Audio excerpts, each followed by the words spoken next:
digne de louange. Merci Seigneur. Que la ville d'Assini glorifie ton nom. Que ton nom soit élevé à Assini. Au nom de Jésus. Amen. Alléluia. Gloire et honneur soient rendus à Jésus. Nous sommes encore là sur notre plateforme, une autre dimension avec Christ. Alléluia. Sans Christ, nous ne sommes rien. Sans Christ, nous ne pouvons rien. Sans Christ, nous n'avons pas la vie.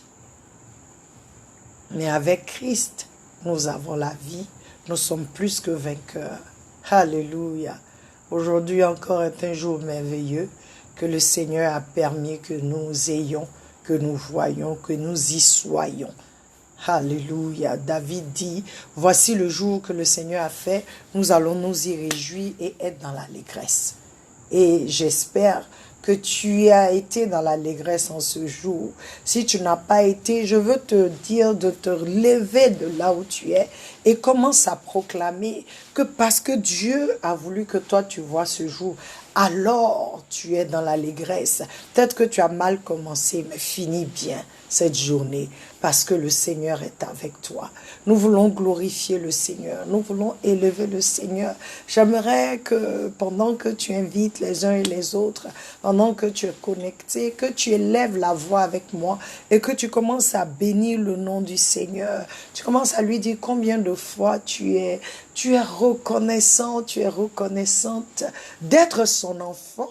Alléluia. Et si tu ne le connais pas, d'être même sa créature et tu veux le connaître aussi, nous allons lui dire que nous voulons le glorifier, car c'est le chant que nous étions en train de chanter. Nous voulons le glorifier. Alléluia. Nous voulons te glorifier. Seigneur, glorifier ton nom. Seigneur, car ton nom est grand et digne de louange, car ton nom est grand et digne de louange. Nous voulons te magnifier. Jésus, magnifier ton nom, Jésus, car ton nom est grand et digne de louange, car ton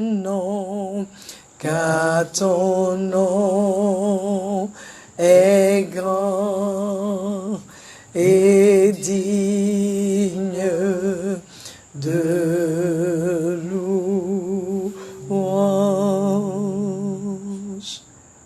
À la mention de ton nom, tout genou fléchit.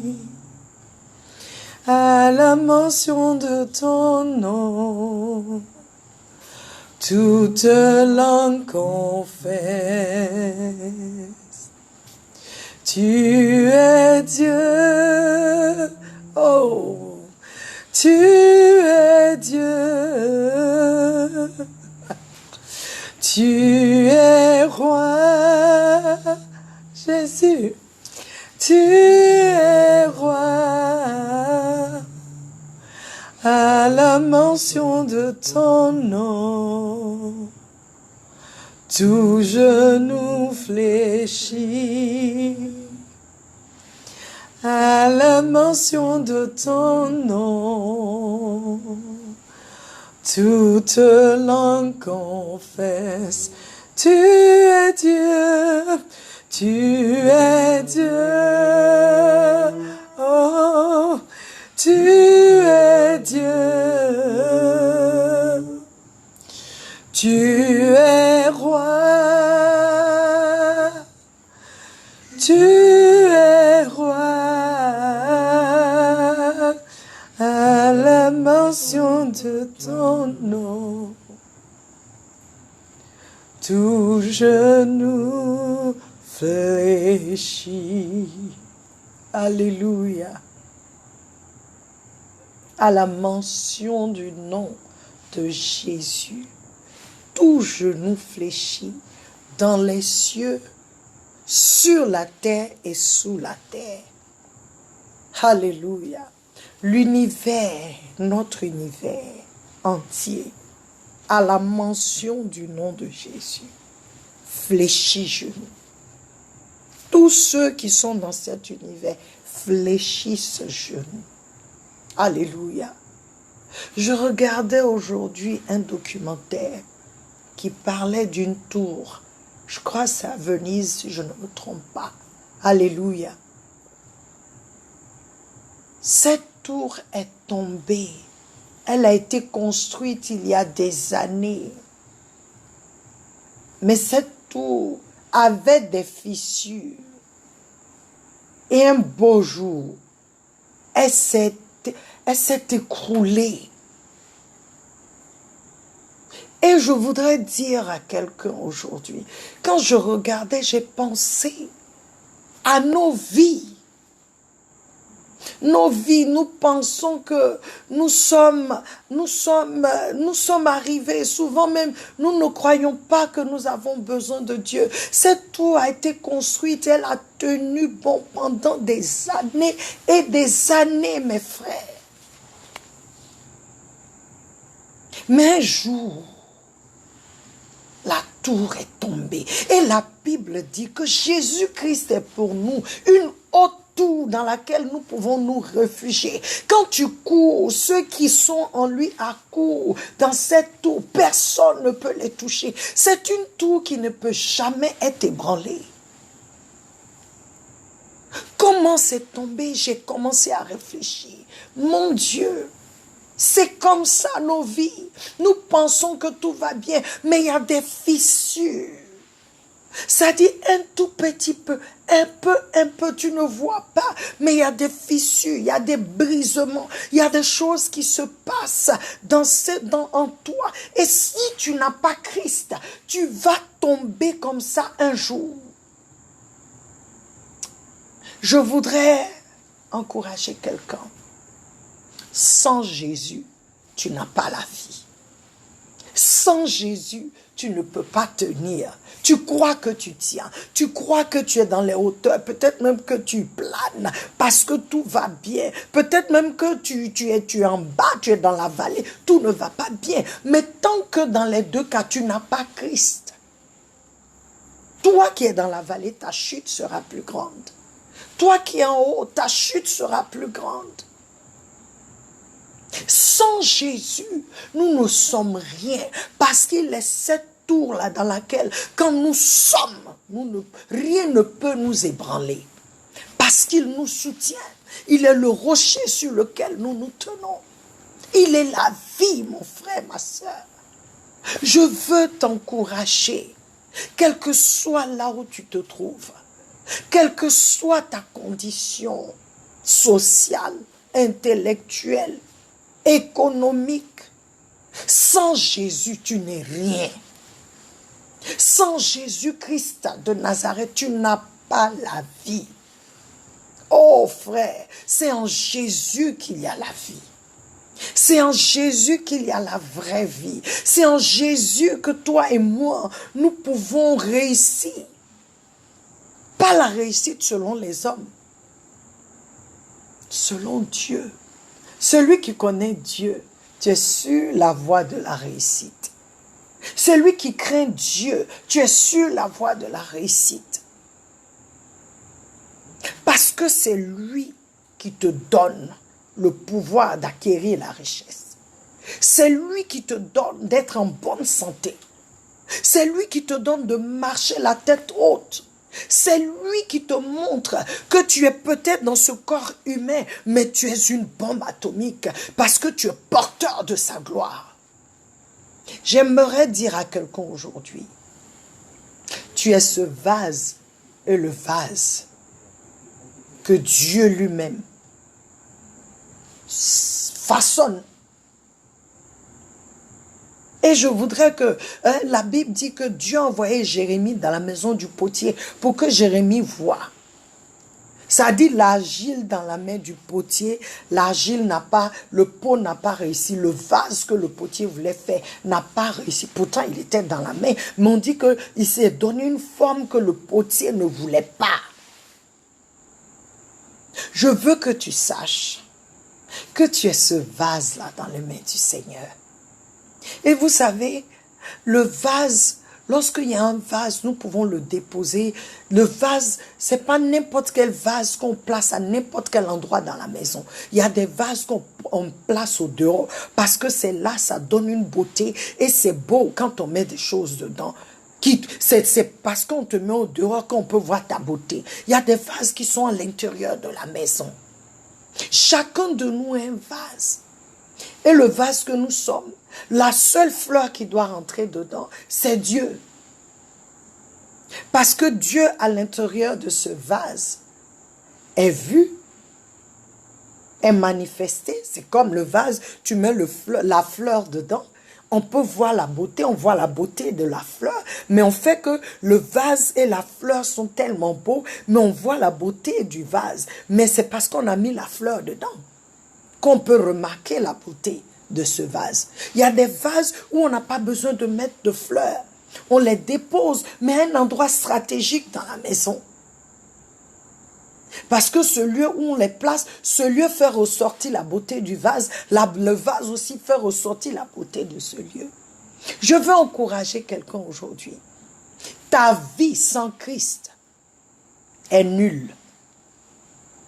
Tu diras que c'est dur. Oui, mais c'est la vérité. Je préfère choquer ton cœur maintenant. Je préfère te choquer maintenant pour que tu ailles toi-même chercher au-dedans de toi et trouver et chercher la face de Dieu afin que tu laisses Dieu entrer dans ce vase. C'est lui dans ce vase qui donne de la beauté à ce vase. Et ce vase, parce qu'il contient Dieu, change et transformé. Je veux t'encourager. Ce que j'ai vu aujourd'hui m'a tellement choqué, cette tour qui a été construite des siècles et des siècles, mais qui est tombée. C'est comme ça le règne de l'homme. Parce que le jour arrive où ça sera manifeste aux yeux de tous. Christ, le roi des rois. N'attends pas ce jour. Parce que ça sera tard. Que Dieu nous bénisse. Alléluia. Aujourd'hui, ce n'est pas du vase que nous voulons parler. Notre thème, c'est le cœur dans l'adoration. Nous avons parlé la semaine dernière, le samedi et le mardi, avec le chantre Joseph Moussio. Et merci pour vos questions. Vous qui êtes en direct, qui lui avez posé aussi des questions, que Dieu vous bénisse. Je sais que vous avez été rassasiés. Alléluia. Alléluia. Et aujourd'hui, je veux parler du cœur dans l'adoration. Je vais donner la définition du Larousse, du petit Larousse du cœur. Il dit que le cœur est l'organe musculaire qui constitue l'élément moteur central de la circulation du sang. C'est le cœur assure le rôle vital de faire circuler le sang dans l'organisme, dans le corps. Et une autre définition qui dit, le cœur aussi cette partie centrale ou intérieure de quelqu'un ou de quelque chose. Alléluia. Cette partie centrale ou intérieure. Je veux aussi que tu saches que le cœur est aussi l'élément vital pour une adoration vraie. Alléluia. C'est du cœur que l'on pourra donner une adoration de qualité ou médiocre. La parole nous dit dans le livre de Proverbes 4, 23, garde ton cœur avec beaucoup d'empressement, car de lui sont les issues de la vie, mon frère. C'est de ton cœur que tout se passe, de ton cœur que tout vient, tout se passe. Ton cœur est le seul endroit ou le seul lieu qui te dira à toi-même la vérité. Oui, parce qu'on peut faire semblant, on peut mettre ton cœur là, te dit qui tu es. C'est ton cœur. Et c'est là que Dieu aussi regarde. C'est le seul endroit que Dieu aussi regarde et écoute. Ce n'est pas ça. Dieu regarde le cœur là, et il écoute le cœur. Je voudrais que nous sachions que nos cœurs parlent même quand nous ne disons rien. Matthieu 15, 8 dit, « Ce peuple m'honore des lèvres, mais son cœur est éloigné de moi. » C'est Jésus qui parlait. Le même passage est dans l'Ancien Testament quand Isaïe parle. Dieu dit que ce peuple m'honore des lèvres, mais son cœur est éloigné de moi. Et Dieu entend tout et plus encore ce que le cœur dit, ce qui est inaudible aux hommes, c'est-à-dire ce que les hommes ne peuvent pas voir, entendre. Dieu, il entend, il voit. Car la parole déclare dans Matthieu 6, 21, « Car là où est votre trésor, là aussi sera votre cœur. » Alléluia. Ton trésor est ce sur quoi ton cœur, mon cœur place ses affections et attentions. Ton trésor est ce que tu valorises le plus. Alléluia. Est-ce que Dieu a cette place-là? Parce que l'adoration, comme Joseph l'a dit la dernière fois, ce n'est pas une chose de la bouche, des lèvres. Ça doit sortir du cœur. Est-ce que Dieu est ce trésor-là pour toi? La parole nous dit, tu aimeras Dieu de tout ton cœur, mon frère, ma soeur, de toute ton âme, de toute ta force. Tout ça, quand il a pris tout ça là, il n'y a rien pour d'autres choses. Il n'y a rien. Il dit, tu aimeras Dieu de tout ton cœur. Il n'a pas dit de toute ton âme. Il dit de tout ton cœur, de toute ton âme et de toute ta force. C'est-à-dire, le Seigneur dit toi-même là. Il n'y a rien d'autre. Complètement amoureux du Seigneur. Il dit, tu l'aimeras. Matthieu 22, 37. Ce passage se trouve dans Matthieu 22, 37. Tu aimeras Dieu de tout ton cœur, de toute ton âme et de toute ta force. Ça veut dire, mon frère, que l'adoration, la qualité de ton adoration, de mon adoration, est déterminée par ton cœur, par mon cœur, mon frère. Par ton cœur, ma soeur. Ton expression externe ne peut pas tromper Dieu. Oui. Souvent, nous sommes à l'église, nous pleurons. Toi seul, tu sais pourquoi tu pleures. Est-ce que tu pleures? Est-ce que c'est parce que tu es envahi par, tu es saturé par la présence de Dieu, qu'il y a ce sentiment de cette intimité avec Dieu? Ou bien il y a autre chose? Chacun de nous en sait. Quand on élève la main, on sait où on se trouve. Et Dieu aussi sait.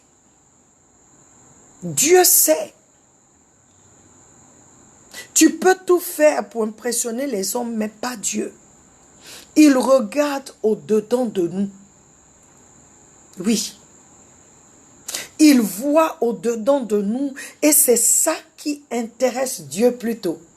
C'est qui vient de dedans là, de ton intérieur. Alors si nous parlons de cœur, c'est que Dieu ne veut pas de superficialité. Non, non, non, non, non. Mais de profondeur. Et c'est dans le cœur, mon frère. C'est dans le cœur que l'on peut atteindre cette profondeur. C'est dans le cœur que cette profondeur-là peut se manifester. C'est dans le cœur, ce n'est rien, ce n'est nul autre à part. Ce n'est pas dans tes poumons, ni dans ton cerveau, c'est dans ton cœur. Car ton cœur, mon cœur, c'est ta personne. C'est le vrai toi, mon frère. Le vrai toi le vrai toi, ma soeur, le vrai moi. Car il est écrit, en anglais, il est écrit dans Proverbe 23, 7, il dit, car il est tel qu'il pense en son cœur. En anglais, il dit, tel l'homme pense en son cœur, tel il est. Tu pensais que tu pensais dans ta tête. Il dit non. Tel l'homme pense dans son cœur. En son cœur, c'est dans ton cœur. C'est pourquoi il se dit les issues de la vie viennent de ton cœur. La manière dont tu penses dans ton cœur. Il dit médite. Quand tu médites la parole, c'est pas dans tes pensées. C'est pas, quand je dis penser, c'est pas dans ta tête. C'est dans ton cœur. Ça se passe dans ton cœur, mon frère. Tel l'homme pense en son cœur, tel il est. Ce que tu es lié à ce que tu penses. Donc le vrai toi, c'est ce que ton cœur dit et non ce que tu veux faire croire. Je parle de cette partie de toi qui est vie. Oui. Je vais essayer de faire l'analogie. Je viens de donner la définition du cœur. On te dit, c'est la partie centrale qui pompe, amen, qui s'assure de faire circuler le cœur, le sang dans tout le corps. Parce que le cœur pompe le sang, tu es vivant. Mais il y a cette partie de toi, comme le cœur naturel le fait, mon frère. Le cœur naturel fait que ton corps physique là est tenu bon, est en vie, tes organes reçoivent. C'est la même chose. Ton cœur spirituel là, ton toi-même, l'homme vrai, ton intérieur, c'est lui aussi qui doit donner vie. Mais lui là, comment il pompe? C'est qui pompe? C'est parce que c'est qui pompe dans ton cœur là, c'est ça, on peut te voir comment tu marches. Ça n'a rien à voir avec ce cœur, l'organe physique, que les scientifiques ont la définition de l'organe physique qui fait que, bon, le cœur, quand le cœur pompe le sang, tout circule bien dans le corps. Mais toi, quand ton intérieur, ton toi-même, là, parce qu'on dit le cœur, puisque c'est ça qui donne la vie, c'est ça qui vivifie le reste de ton être. Si lui, là, il n'est pas correct, parce que lui, son sang, c'est quoi? Comment lui, il est vivant? C'est dans la vérité. Ceux qui ne sont pas dans la vérité, on les voit comment ils marchent. On voit les choses qu'ils font. Parce qu'ils ne sont pas dans la vérité. On voit comment ils sont et on connaît leurs faits. Mais le vrai toi, le cœur, celui-là qui bat, parce que Dieu, c'est pas ton cœur physique qui cherche pour lui donner, c'est lui qui t'a donné ce cœur physique. Celui qui veut voir là, c'est le cœur là, le vrai, l'homme intérieur là, qui lui parle. Comment il lui parle? Avec quelle attitude il parle à Dieu? Et l'adoration expose qui tu es. Oui, l'adoration est un élément puissant qui a deux rôles. Parce qu'il montre qui tu es et il montre qui Dieu est pour toi. Car l'adoration exposera ton cœur tel qu'il est devant Dieu. Puisque l'adoration de Dieu, il dit, tu m'adoreras en esprit et en vérité. Il dit, les vrais adorateurs sont ceux qui adorent en esprit et en vérité. Donc ce n'est rien de charnel. Et la vérité, c'est la parole de Dieu. C'est Christ. Tu ne peux pas me dire que tu adores Dieu en dehors de Christ. Ce n'est pas vrai. Tu adores autre chose. Parce que Dieu a fait l'homme pour avoir cette intimité, ce koinonia avec lui. Ça dit cette intimité, cette communion avec lui. Donc quand l'homme n'a pas Christ, il adore, mais ce n'est pas Dieu. Ce n'est pas le vrai Dieu. Il peut avoir, il est dans la religion. C'est ça. Mais la vraie relation avec le vrai Dieu, il ne l'a pas. Parce que cette vraie relation vient que par une seule personne, Jésus-Christ de Nazareth, le Fils de Dieu, l'agneau qui a été immolé pour nos péchés, le lion de la tribu de Juda, le premier et le dernier, l'alpha et l'oméga. Il n'y a pas deux qui s'appellent comme ça. Seul Jésus. Il dit ton cœur. Mon frère, aujourd'hui, Je voudrais que tu prennes le temps de voir ton cœur.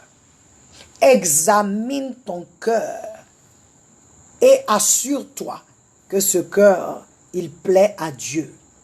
Car l'adoration se passe dans le cœur d'abord. Et Dieu est Dieu, donc il voit et sait. Donne une vraie adoration à Jésus, à Jésus-Christ, afin que tu lui sois agréable. Pour finir, je veux donner l'exemple dans Genèse 4 de Caïn et d'Abel. On a vu l'état du cœur de chacun d'eux.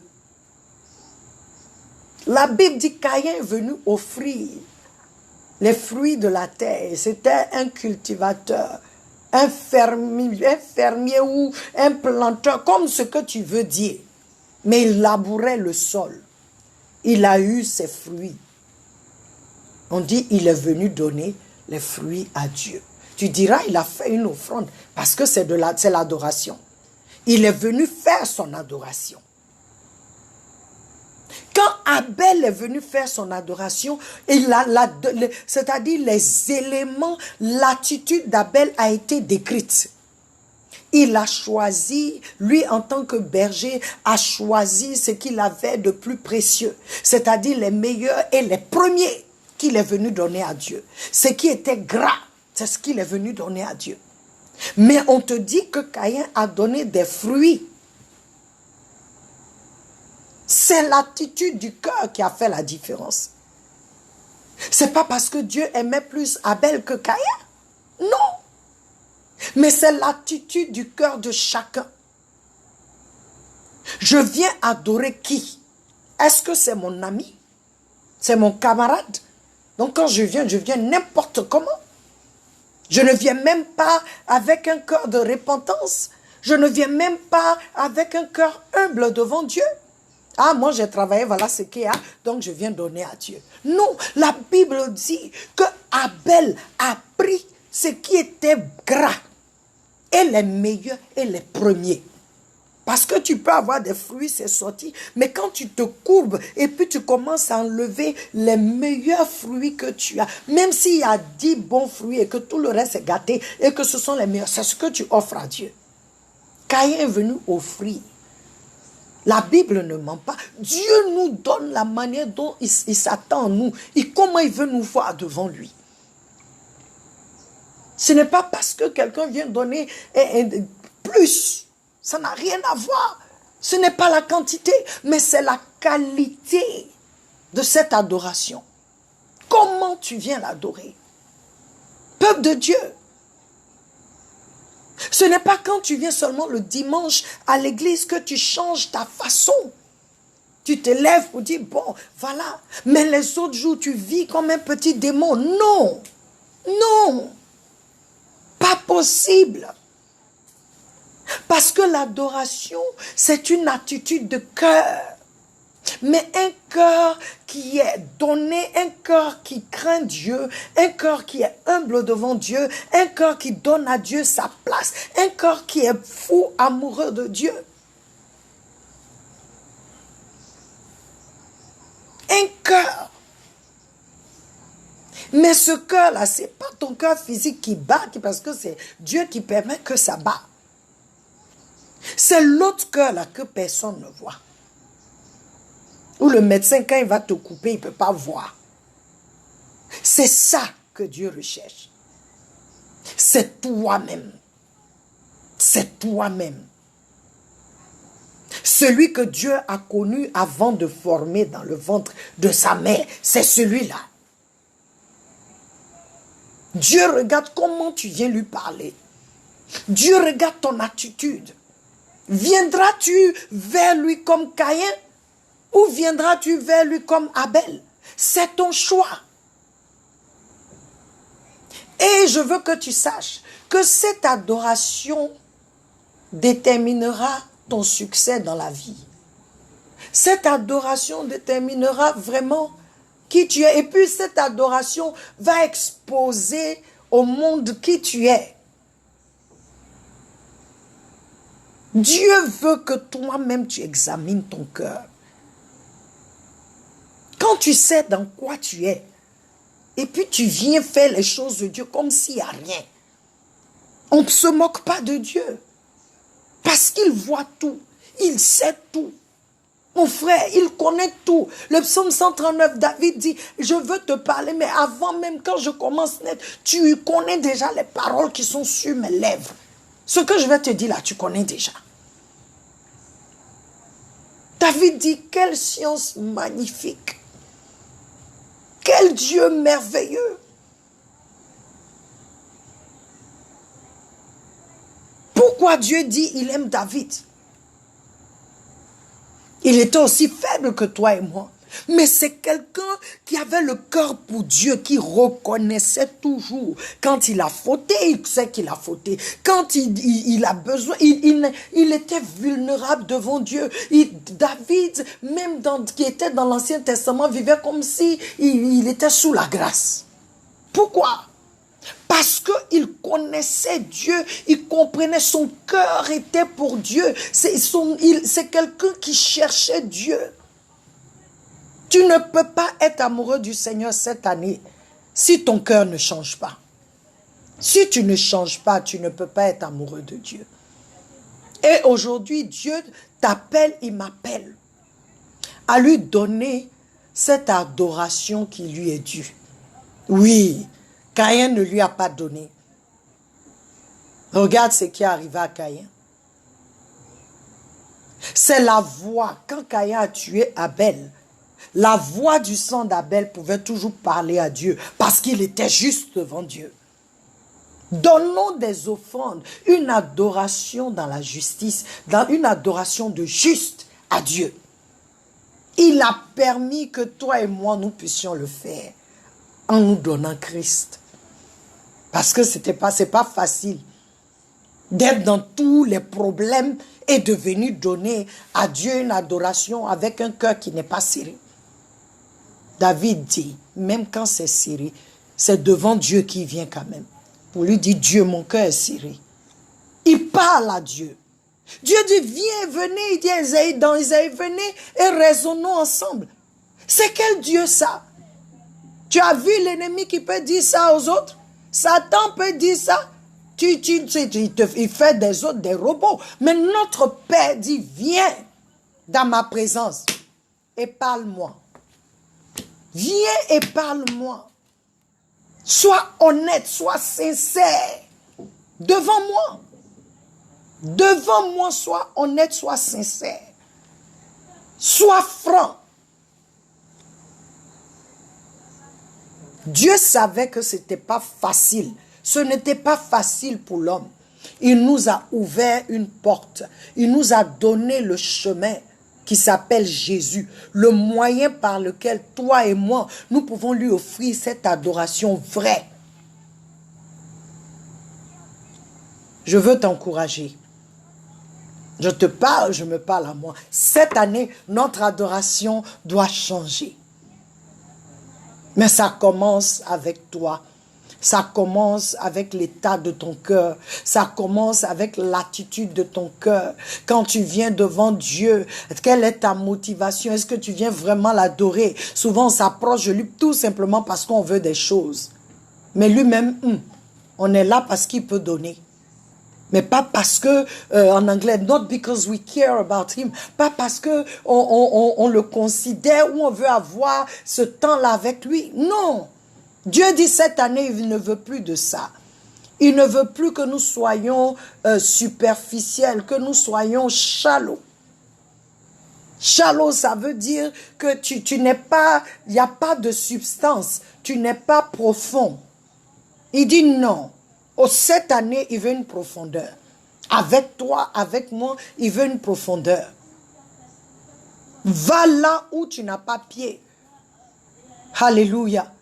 Alors, je voudrais vraiment nous encourager et dire à tous que nous sommes, dire à tous que vraiment, c'est un sujet qui est important, le cœur de chacun de nous. Le cœur de chacun de nous, Dieu veut que tu fasses attention. Dieu veut que je fasse attention. Dieu veut que j'aille en profondeur, que toi aussi tu ailles en profondeur. Il est fatigué de cette superficialité. Nous disons que nous sommes fils de Dieu, nous sommes l'église de Dieu, nous ne sommes même pas profonds. Certains parmi nous-mêmes, on cherche Dieu parce qu'on veut qu'il nous utilise pour faire des miracles. Mais pas ça là. Non. C'est pour ton propre intérêt. Ce n'est pas une bonne adoration. Ce n'est même pas une adoration. C'est de l'idolâtrie. Et l'idolâtre ici, l'idole ici, c'est toi. Alléluia. Je veux t'encourager. Je sais que c'est un peu fort, mais c'est ce qu'il faut pour que nous puissions changer. Et mon temps aujourd'hui est arrivé à terme. Mais je voudrais que nous prions parce que nous nous trouvons à Assini. Je voudrais que nous prions pour la ville d'Assini, la ville de Bonois, la ville d'Aswende, la ville d'Aboisseau, la ville d'Adiaké. Ça dit toutes ces villes qui sont près d'ici. Nous allons prier et dire à Jésus que ta présence vienne à Assini, que ta présence descende dans Assini et toutes ces autres villes qui sont près d'Assini, là où tout le temps, tout le week-end, les gens viennent pour prendre du bon temps. Mais tu as la mer parce que c'est Dieu qui a créé cette mer-là. C'est Dieu qui a mis la lagune. Tu vois ces beaux paysages. C'est Dieu. Sinon, personne ne pouvait venir construire ici. C'est Dieu qui fait ça. C'est Dieu qui a dit à la mer, tu peux aller jusqu'à telle limite. Et puis, il y a des gens qui peuvent habiter. Et puis, comme on dit en anglais, enjoy, se réjouir. Alléluia. Pouvoir pêcher, manger du bon poisson. Hein, ce n'est pas pour qu'on fasse des trucs, comme on appelle les gens qui sont sur la côtière. On leur dit que on nous dit que c'est des gens qui vivent avec les esprits des eaux. On va déclarer que Jésus descende à Aswende. Parce que c'est lui qui a fait les eaux. Tout ce qui est venu pour vouloir corrompre ce que Dieu a fait, nous allons annuler toute alliance qui a été faite dans ces lieux-là pour que Christ ne soit pas vu tel qu'il est. Nous allons annuler. Oui, nous allons prier pour tous ceux qui viennent désormais, que ce soit à Bassam, que ce soit à Boisseau, que ce soit à Bonois, à Assini, à Aswende, tous ceux qui viennent, nous allons les lever devant Dieu pour dire que la terre d'Aswende, la terre d'Assini, nous les enfants de Dieu proclamons désormais que ça appartient à Dieu, afin que tous ceux qui viennent, qu'ils puissent voir dans la nature, que la nature leur parle de Dieu. Qu'ils voient la nature et qu'ils disent, ah, vraiment Dieu est bon. Il y a un Dieu. Quand tu vois l'embouchure, la lagune et la mer, mais jamais la lagune, l'eau est rentrée, la mer a pris, comme on dit, est venue et puis il n'y a plus de lagune. Ça, c'est Dieu, mon frère. Mais nous, on regarde ça comme ça. Alors, élève la voix avec moi et prions pour Assini, prions pour Bassam, prions pour Bonois, prions pour Aswende, prions pour Aboisseau, prions pour Adiaké, prions pour tous ces endroits-là qui sont proches. Nous prenons Assini comme point de contact et nous élevons ces lieux et le peuple, tous ceux qui viennent visiter, nous les élevons devant le Seigneur. Prions pour eux. Éternel Dieu, nous te rendons grâce, nous te bénissons parce que, Seigneur, la prière fait partie de l'adoration, là où nous pouvons venir et voir le besoin et voir que tu n'es pas là et invoquer ton nom. Nous venons ensemble aujourd'hui et une autre dimension avec Christ vient à être Assini. Nous déclarons et nous proclamons que parce que nous y sommes, tu es là, Seigneur. Et nous, oh Dieu, en tant que tes fils, tu as dit là où la pointe de nos pieds foulera, nous possédons ce lieu. Nous disons parce que nous avons foulé la terre d'Assini, parce que nous avons foulé la terre de Bassam, de Bonois, Seigneur. Oh Dieu, nous disons que tous ceux qui sont, toutes les autres villes qui sont proches d'Assini, nous les élevons devant toi, Seigneur. Nous prenons Assini comme point de contact, oh mon Dieu. Que ta présence, Seigneur, descende à Assini. Que ta présence, Seigneur, se manifeste à Assini. Et que ta présence détruise les choses qui ne sont pas de toi. Que tout ce qui est alliance maléfique, tout ce qui est esprit des eaux, que les gens adorent, oh mon Dieu. Nous disons que la présence de Christ maintenant descend dans les eaux, descend dans les lagunes, descend dans toutes les eaux qui sont autour de ce lieu d'Assini au nom de Jésus. Nous prions au Dieu de gloire que ta gloire descende, que ta gloire descende, et que Seigneur ta lumière illumine cette ville d'Assini, et que tout ce qui est ténèbres soit vaincu au nom de Jésus-Christ de Nazareth. Que ce qui vient se faire dans ce lieu qui ne te glorifie pas aujourd'hui s'arrête au nom de Jésus. Que toi-même, Seigneur, oh Dieu, tu souffles un vent sur ce lieu et que tu te manifestes. Nous élevons ton nom à Assini. Nous élevons ton nom à ce Seigneur, à Aswende. Nous élevons ton nom, Dieu de gloire, oh mon Dieu, à Bonois. Nous élevons ton nom à Boisseau. Nous élevons ton nom à Diaké. Nous élevons ton nom, Seigneur Dieu, à Bassa.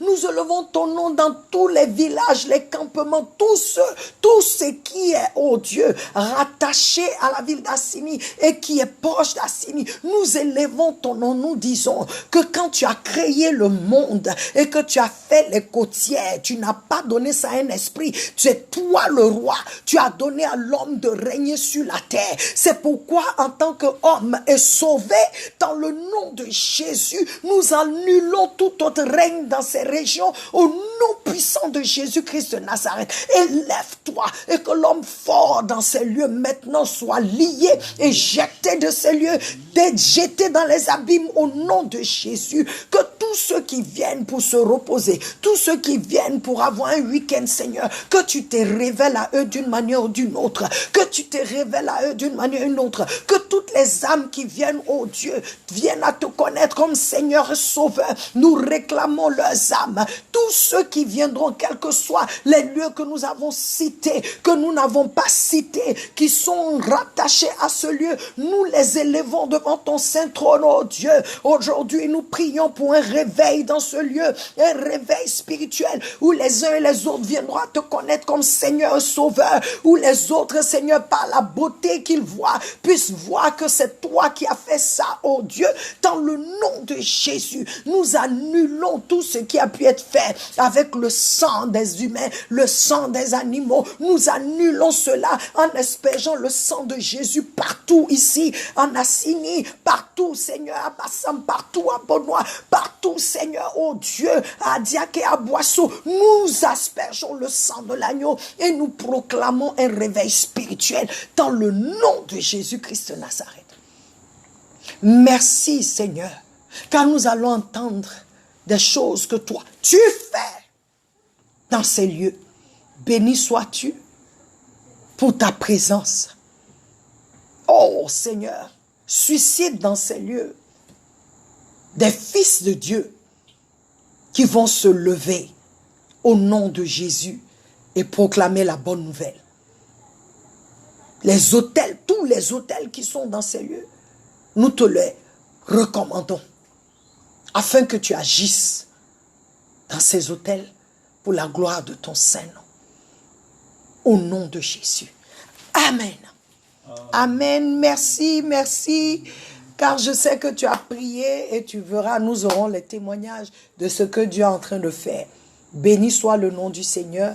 Que la grâce de l'Éternel vous visite. Et que le Seigneur vous préserve et qu'il fasse de vous des amoureux de lui. Alléluia. Qu'il fasse de vous de vrais adorateurs. Alors, envoyez vos questions. Pour le mardi, nous allons nous retrouver et prier ensemble, répondre aux questions. Que le Seigneur vous bénisse au nom de Jésus. Amen.